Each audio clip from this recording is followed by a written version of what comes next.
এক প্লেটে 3টে পরোটা, আনলিমিটেড তরকারি, একটা আপেল পেঁয়াজ, একটা কাঁচা লঙ্কা, মাত্র 30 টাকা। তাতে হবে না ট্রেনের টিকিট। বলো ওইসব কথা কমেন্টে করতে বারণ করো।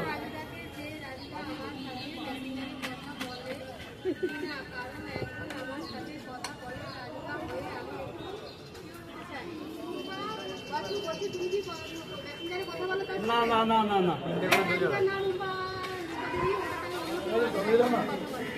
আমি কোনো মেয়েদের সাথে কথা বলি। বলো কি কমেন্টে বলছি, আমার নামে 31খানা ফেক অ্যাকাউন্ট আছে, এরকম ডিস্টার্ব করে রাজুদার পকেট পরোটা 2 লাখের যেটা প্রোফাইল ওই একটাই।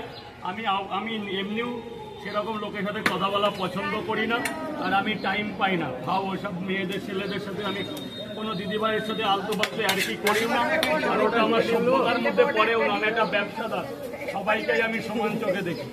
কারোর সাথে বাজে আর কি বাজে কমেন্ট